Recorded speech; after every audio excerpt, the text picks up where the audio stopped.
मैं अंधेरा करके कमरे में लेट गई थी।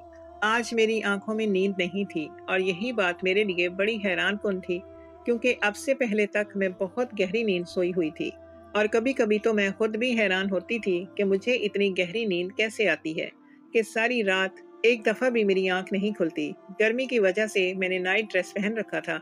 कमरे में अंधेरा था, एसी की खुनकी थी, चारों तरफ सन्नाटा था और बस मैं यूं ही आंखें बंद करके लेटी हुई थी। कुछ कच्ची पक्की नींद। कभी कभी मुझे लगती कि मेरी आंख फिर खुल जाती। ऐसे ही एक बार मेरी आंख जब खुली तो मेरे रोंगटे खड़े हो गए, क्योंकि कमरे में मैं अकेली नहीं बल्कि कोई साया था जो मेरे ऊपर झुका हुआ था। और फिर जैसे ही मैं अपने होश में आई तो मुझे महसूस हुआ कि मेरे वजूद पर अब वो लिबास नहीं है जो मैंने पहना हुआ था। अंधेरे की वजह से मुझे उस शख्स का चेहरा तो नजर नहीं आया था जो मेरे साथ मेरे कमरे में मौजूद था, लेकिन जैसे ही मेरे जहन ने काम करना शुरू किया तो फौरन ही मेरे दिमाग में मेरे देवर का ख्याल आ गया, क्योंकि इस वक्त घर में वो और मैं तन्हा थे। हमारे अलावा और कोई भी घर पर नहीं था और रात के इस पहर अगर कोई मेरे कमरे में आ सकता था तो वो सिर्फ मेरा देवर ही था।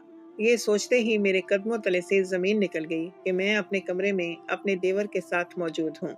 मैंने जैसे ही चीखना चाहा तो इसे महसूस हो गया कि मैं होश में हूँ और उसने मेरे मुंह पर सख्ती से अपना हाथ जमा दिया।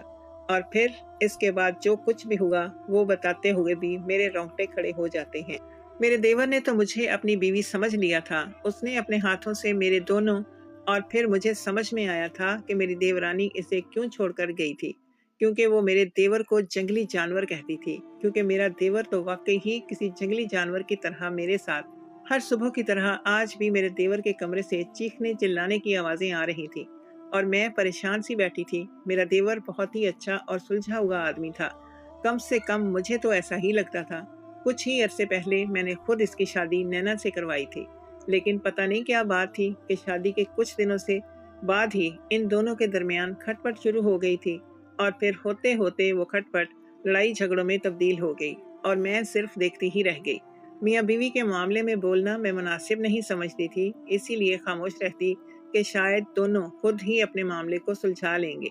लेकिन आज तो मामला शायद हद से ज्यादा ही बढ़ गया था। गर्मा गर्मी अरूज पर थी और दोनों ऊंची नीची आवाजों से झगड़ा कर रहे थे। ना चाहते हुए भी मुझे देवर के कमरे में जाना पड़ा, क्योंकि मुझे लग रहा था कि अगर अब भी मैंने दखल अंदाजी नहीं की तो वो दोनों कहीं एक दूसरे को नुकसान ना पहुंचा दे। मुझे देखते ही मेरा देवर कहने लगा, ये आपने कैसी लड़की मेरे लिए पसंद कर ली है। इसने मुझे आजिज कर दिया है। बीवी होने का कोई हक अदा नहीं करती, सिर्फ मुझे परेशान करती है। वहीं मेरी देवरानी नैना, जो मेरी दूर के रिश्तेदार भी थी, कहने लगी कि मैंने तो आप पर भरोसा किया था भाभी, आपने अपना कैसा देवर मेरे सर पर सवार कर दिया है। इसकी तो फरमाइशें ही खत्म नहीं होती। ये मुझे औरत नहीं बल्कि जानवर समझता है। पता नहीं इसकी कौन सी ख्वाहिशें हैं जो पूरी ही नहीं हो रही। मेरा सारा जिस्म टूटने लगा है और अब तो मुझसे इसका साथ भी बर्दाश्त नहीं होता।